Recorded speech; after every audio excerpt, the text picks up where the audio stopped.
Welcome to another video, and in this one we're going to be doing my very first horror movie review, and we're going to be doing Halloween 2018. It is a Blumhouse film that is directed by David Gordon Green, but also has John Carpenter featured on a lot of it, so his presence was definitely felt.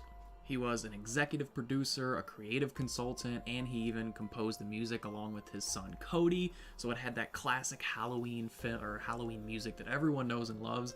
But it had this twist on it, and I really don't know how to explain it other than like it would kind of change pitch depending on the mood or what was happening, and like there was this really intense bass in it as well. It was the Halloween theme modernized, but not too much. It was perfect actually.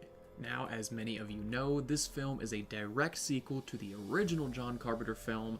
In fact, it even lines up on the timetable. So the original was filmed 40 years ago, and the timeline in the movie is 40 years past. So like they line it up directly, and it's important to note that this is a sequel to the original, ignoring every other movie. So that means in Halloween 2, when we find out that Laurie Strode and Michael Myers are brother and sister, nope, that storyline is nixed. John Carpenter said he never intended that to be the plan, so he's gonna do it his way. That also means Michael never had a niece. That also means Laurie Strode never died, so she is in this movie. She's the main protagonist. The original final girl is back, and she did a bang-up job. So, to pick up from the original, when Michael Myers was shot out of the window by Dr. Loomis, the scene kind of cut, and he's just disappeared, and we were left to think he got up and escaped. He's superhuman. Well, what actually happened is I guess he did get up and escape, kind of stumbled away, got captured, and was sent to a mental facility where he spent the last 40 years, and that takes us to the remake. So this film, of course, stars Jamie Lee Curtis. She is back in her role of Laurie Strode. It also has Judy Greer, Will Patton, and Nick Castle, the original Michael Myers in the original film, is even in this movie as Michael Myers. Now, he only does one scene, and it's the scene from the trailer where he's in the window, he tilts his head, he does that iconic head tilt that they wanted him to do, and Jamie Lee Curtis shoots at the window. So that's the only scene that he actually plays Michael's, and I believe I read somewhere that he does like all the breathing sounds and stuff like that. So really cool to have the original Michael back. My favorite character in the film, though, there's this little kid, Julian. He's one of the kids that's being babysat. He's probably only like 7 or 8 maybe, but he is such a good actor. He is hilarious. I literally LOL, like I actually laughed out loud at pretty much everything this kid said. God, one of the biggest and brightest comedic reliefs I've ever seen. I think what makes him so funny and likable is that he's not a fake kid in the movie. Like, he acts like a real kid would in today's world, which is he cusses, he mentions weed and stuff, because he's talking, what, you gonna smoke some weed? Like, he's just, you guys gotta watch the film. Look out for Julian. He's probably one of my favorite things in this movie. Now, this obviously takes place in Haddonfield, goes back to the original setting of the original film, so really no complaints with that. Now, as far as the killer goes, obviously it's Michael Myers. I won't go into too much depth about him. The one thing I will say is in this film, he doesn't really give off that superhuman presence that he used to. He still does, because he just doesn't go down. But like, you see him whenever he gets wounded in some sort, you kind of see him bleed, and you see his reaction to it, and it gets rid of that superhuman feel a little bit, which I didn't like, but at the same time I did like. It's weird because it's like, it's not the Halloween I know and love of just the superhuman Michael, but it is at the same time, because that's kind of what he always was. You know, when Laurie stabbed him in the eye with the coat hanger, he reacted. It's just a little more human-like in this one. It was a dislike, but it grew on later in the film. And another thing that I disliked at first, but I later grew on, was his age. And they really showed his age, especially through the first like 35 minutes of the film. So it's evident even in the trailer when the two reporters or psychiatrists, whatever they are, go up to him and hold his mask. You can see like his great buzz cut and his great beard. And at first I was like, I don't like that. Again, that's not Michael, but it is, because he is just a human, and it shows how he's aged along with Laurie. You see Laurie's got the long gray hair, and it just shows like how, because she said that she's been waiting for him, he's been waiting for her, and it shows that it's the same two people that we love, the same two iconic characters in horror, just old now, and it's awesome. I will say too, Michael's mask is one of my favorites in the entire franchise. This mask was awesome. It was weathered down and kind of beaten up like it was in the Rob Zombie remake, but it wasn't like ripped apart and it wasn't too overdone. It was literally perfect. Also, the scene where he ends up getting his mask, he goes in, I won't spoil it, but when he lifts it up and he just puts it on, the music, the feel, it literally gave me chills. It was just a great scene. It was kind of a long build-up to getting his mask. I think it was about, I want to say like 30, 40 minutes into the film, but it was still good. I like the build-up, I like the suspense, because the moment that he did put it on, like I said, I actually got goosebumps and chills, and it was well worth it. Plus, again, I don't really want to spoil too much, but there were some kills that led up to getting his mask. We'll just leave it at that, and they were some badass kills, to say the least. So it just all together tied in and was for an awesome moment. And speaking of kills, there were actually a fair number of kills in this movie. I didn't expect them to go all out like they did. There were 10 total kills that I could remember. Well, kind of 11, but we'll talk about that later. So 10 kills, and for the most part, they were just, you know, what you would expect. Some stabbings, Michael grabbing someone's head and just smashing it on the wall. But they were pretty cool. There was one kill, I'm not going to spoil it, I'm not going to say who it was to, when in the movie, but it's one of my favorite kills in horror, and it's probably my favorite Michael Myers kill. It was just, I loved it. I won't spoil anything, it's so hard not to. There's also this scene, which was part of the trailer, so I can kind of get into it, where it follows Michael, the camera follows him in like this really nice shot. It's not a POV, it just follows him from behind, but the way the camera turns with him, it's one fluid shot in motion, and it goes through, I think, like 2, maybe 3, I think 2 kills in succession, and it just follows his journey to those kills, and it just, I loved the camera work, and the kills are pretty cool. One was off camera, but that is a scene where he gets his knife, so it kind of had some meaning to it, and there was a lot of gore in the aftermath, so I'm not too worried about that. But the kill following up to that, again, I don't want to spoil it, but I loved it. It was, you saw it coming, it wasn't a surprise, it wasn't a jump scare, it's just, it was quick, and the way Michael did it, just walked away nonchalant. I actually kind of giggled a little bit. Again, I don't want to spoil this, but I'm going to, so kind of a spoiler alert on a kill here. It's one of the first kills on the film. Skip ahead like 35 seconds. He killed a kid. Now, unless he knocked him unconscious, because he was, like, kind of breathing and gasping for air at the end, from what I remember. But, like, he choked a kid and, like, smashed his head on the wall and, like, broke his neck or something, or on the window of the car. It wasn't, like, a young kid. He's probably, like, 14, 15, but, man, I just did not see that coming. Let me know in the comments what you guys thought about that. If I was, like, if he didn't kill him, if it was, like, a knockout, if I missed something, but from what I've seen, he killed a kid. Now, as far as gore goes, there was a fair amount, but this wasn't like the movie Terrifier on Netflix. This wasn't a Saw film, but it was more gore than we would get in a typical Halloween film, aside from the Rob Zombie remakes. You're really not going to find more gore in than a Rob Zombie film, so exclude those, but this was one of the more gore-filled Halloweens.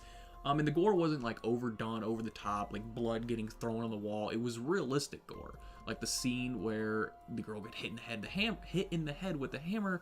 The aftermath looks of that as someone got hit in the head with a hammer. So they did it realistically. Not a lot of gore in total, but what we did get, I enjoyed. Now, as far as this movie being scary, did I personally find it scary? Not particularly, but I watch horror movies all the time. A lot don't really scare me, especially slashers. Slashers never really scare me. And I think a part of that was because there were a couple good jump scares. One in particular, again, I'm not going to spoil just in case people didn't see the trailer, but they were spoiled in the trailer. 2 really good ones that I can think of off the top of my head. And I just wished, I understand you got to throw some really good jump scares in a trailer or good scenes to make it, you know, people want to see it, but man, the one would have really caught me off guard and would have seriously got me, but I just saw it coming from a mile away. There was one jump scare, and I think it was the very first jump scare, or one of the first. I'm not going to spoil it for anybody.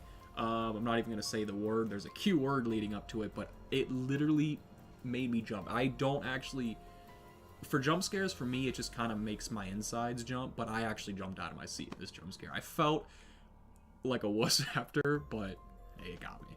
And then for the rest of it, I mean, it's Michael Myers, and there wasn't like a lot of him stalking like we're used to, so that eeriness was kind of left out.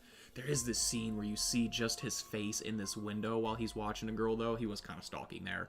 But I mean like stalking from afar. There was really none of that, unless you count him in the window with Laurie, but that scene where you just see his face in the window, and you don't see his whole mask, you just see like his face. They did a perfect job blocking out the lighting. There's no camera reflection. That scene was pretty eerie. So my 3 biggest likes to this film are basically all of the tributes that they did to the original. The first one being noticeable was the intro. The intro had the same lettering, the same font color as the original did. They even had a little pumpkin in the corner. And as soon as the intro started and you hear the music again, another like I had, it prepared me for the movie. Even if this movie was worse than I had expected it to be, which it wasn't, I will get into that later, but even if I was, let's say, let down by the film, I was still going to enjoy it just for that nostalgia feel. So, am I biased with this review? A little bit. I think you'll find that I like it a lot more than some people probably did, but hey, what are you going to do? And then, along with the tributes, they actually had a lot of tributes to the original scenes. Like, the first scene in the original, or one of the first, where Laurie's walking with her 2 friends on the sidewalk, they basically mimic that exactly with Laurie's granddaughter and her 2 friends now, which is really nice. There's also a tribute to the cemetery scene where, you see them walking up to the grave and the camera's kind of panned behind the tree like they're stalking, which was really cool. There's also a tribute to the closet scene, kinda. We didn't actually have the closet scene, but one of the rooms in Laurie's house, like, it had the closet door. It looked like the exact same closet door from the original, and when she opened it, it had the hangers that were kind of flopping around on the right-hand side. So to me, it was a tribute to the closet scene, and that's probably the most iconic scene from the original, so I'm going to go out on a limb and say that it was. We also had another tribute. I'm not going to give too much detail into this because I don't want to spoil it, but it was a tribute to the balcony scene from the original Halloween, where Loomis shoots Michael over the balcony and he disappears. They had a little kind of homage to that, but I won't get into any more detail. We'll just leave it at that. And then finally, we also had another tribute to the opening scene from the original Halloween, where Michael, kills his sister. He's standing outside, and he's just standing there with the mask on, and he has that knife in his hand. And they kind of zoom in on that knife hand shot. Practically that same scene is in this one. So you can definitely feel John Carpenter's presence in this film. You can feel just the nostalgia in this film. It didn't feel like a remake. It didn't feel like a reboot. It truly felt like a direct sequel to the original, and that's exactly what I wanted. There was also this scene where, I forget what the scene was, but you could hear Dr. Loomis speaking over like a recording in the background saying how, Michael just needs to die, or the evil needs to be wiped out, whatever, but it was just nice to hear Dr. Loomis. A nice little tribute to him. Donald Pleasance, rest in peace. Also, another thing that I really enjoyed was the overall story, plot, and build-up, which I think that's what put some people off. It did kind of start a little slow because they focused on, why Laurie is like agoraphobic, why she stays in her house, how she prepared her daughter for this. She even trained her vigorously. And I'm more about the plot. What I didn't want is just another Michael Myers slasher film with nothing to do about a story. And that's not what we got. We got an intricate story that was literally followed up from the original, that played in. It probably could have been dimmed down just a little bit and put in a little more action into it as far as killings and stuff. But we did get a lot of killings, but it had a slow build up. I guess that's what I'm getting at, but I personally enjoyed it, so it's not a negative for me. And then my final which I won't spoil until the very end, and that is the ending. When the ending happened, I will say this, the build up to the end was pretty boring. I was getting nervous that I was going to hate the ending because I was like, oh no, this is just going nowhere. So wrong. I was never more thankful to be wrong because I literally just grinned ear to ear at the ending, and again, won't spoil. So for my dislikes, the supporting cast. The acting overall from the main cast was pretty good. Really good in Laurie's case. Obviously, it's Jamie Lee Curtis. Vicky, the babysitter, did a pretty good job as well. I did like her character. She played well with Julie and the kid. I liked their relationship. But the other supporting cast, Oscar and Dave, I believe their name was, they were okay, but not the best. And again, they were just supporting roles, so I can't really make that a big complaint, but yeah, they could have been better. And then the new Dr. Loomis, basically. I want to rant about this, but I can't. No spoilers. Just the doctor. I'm gonna say that. If you've seen the movie, you probably know what I'm talking about. He left the biggest sour taste in my mouth. When that happened, I was enjoying the film, I was really into it, and just the doctor, and I was like, oh, come on. It ripped my heart out, and then it picked back up, so it did redeem itself, but yeah, no bueno on that. Okay, so we are going to be discussing the end now, and there's probably going to be more spoilers in this, so if you don't want to hear the ending, you don't want any discussion about that, click away now. The rest of this video will be filled with spoilers. You've had warning, you've had time. We're starting now. So, the end. The build-up, like I said, was boring. Basically, Laurie Strode has a house like Will Smith from I Am Legend. It's rigged up with hundreds of locks, floodlights, just crazy amounts of stuff, and she gets her daughter, eventually convinces her daughter that, hey, the boogeyman is real and life isn't filled with love and kindness, or whatever she said earlier. Her daughter was just annoying. She was an annoying character until the end. But yeah, they rig up this house, she convinces her daughter to come in, and she has this hidden door, like hidden compartment in the floor where her island and her kitchen moves, and she can go down to the basement, and it's basically like a safe box, where that's where Laurie actually trained her daughter. She taught her how to shoot guns when she was like 7, she taught her how to like kickbox, she really trained her daughter, and then she ended up getting taken away when she was 12, which, side note, the two doctors, the psychiatrists, whatever you want to call them, were dicks. Bringing up Laurie's kids getting taken away when they already knew that, like, man, I was glad when their fate came to an end. So yeah, back to the ending. She gets her daughter in there, and then after this long, just dragged out search for Michael Myers, that's what I didn't like. I didn't like Laurie's search in her house. It was suspenseful, kind of, but I just felt like it was too long. I don't know. Maybe I'm wrong there. Maybe that's just a bad opinion, but I think I could have done without that much build-up. But when we get to the end, Laurie ends up going out and she gets thrown off the balcony, right? That's the balcony scene I was hinting out to. Michael knocks her off. He looks over. Laurie's laying there. I think he hears something. He hears someone. I don't know. He turns away, basically, and then he looks back over. Laurie Strode is gone, just like Michael was gone from the original. I loved that scene. Perfect tribute with a twist on it. And then eventually, fast forward a little bit, somehow in there, the granddaughter gets down to the basement too. I forget how that happens. But she's in the basement with her mother, Laurie. So it's basically Laurie's granddaughter and Laurie's daughter in the basement. Laurie, we're not sure where she's at because she had fallen off the balcony and disappeared, and that's where the last we've seen of her. So her daughter's saying, you know what, I gotta do this. I gotta face it. She opens up the door. She's kind of waiting for Michael. And then eventually she's like, Mom, I can't do it. I can't do it. I'm scared. And Michael appears. And she's like, gotcha. And just shoots him in the chest. And Michael comes stumbling down. I was like, hell yes. I hated the daughter's character until then. And it just completely turned around. And I really enjoyed it more than I should have, because I could be wrong here, but maybe I'm just thinking too much about this. But earlier on, we find out that Michael actually has the ability to speak. He just chooses not to.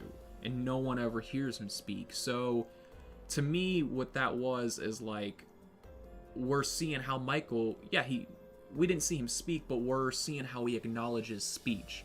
Like, the girl was saying, I'm scared, I can't do it. So Michael's like, all right, I'm coming down now. She tricked him. He's like, just kidding. She's like, just kidding, shoots him. He stumbles down. Or no. I think she shoots him first, and then Laurie Strode comes out from behind and hits him. I think that's what it was. Laurie then comes out from the shadows behind, hits Michael, he stumbles down the stairs, and eventually her granddaughter runs up, she gets out, the daughter starts to run up, Michael grabs her leg, and then the granddaughter takes a knife. Now this is a key moment. The granddaughter takes the knife while Michael has a hold of her leg, stabs his hand, stabs it again, stabs it, he eventually lets go. So now Laurie's picking up her daughter, the granddaughter's got a knife in her hand, Michael's down in the basement, Laurie flips a switch, spikes come out, lock Michael in the basement, gas starts coming out, toxins, fumes start coming out, and basically what had happened, you hear the daughter saying, this isn't a safe box, honey, or something like that, it's a trap. So this whole time, through 40 years, Laurie had built this room as both a safe space and in turn a trap, because Eventually, they would be in that safe space, and Michael would be trying to get down there, but they would lure him down there, turn his game around on him, lock him down there, and kill him. And this would be the 11th kill. We don't know if Michael dies, but he's locked in a basement with fumes that the whole house explodes, so, like, I think he died. But yeah, just the ending, when she locks it up, it was like a double trap. She trapped Michael with the voice leading him to the stairs, and then they actually locked him in the trap and killed. I loved the ending. I loved the movie. It was a little slow, but when it picked up, man, it picked up. We had like 3 kills rapid succession one time, 2 kills another time, and we had one long scene where Michael did a double kill that I really liked. Followed the camera. The music, the intro, the tributes, the overall acting, everything about this movie I enjoyed. I've seen some people that haven't liked it. Some people told me I don't get it. Let me know in the comments what you guys thought about the film. That is it for this review, guys, and until next time, thank you for watching.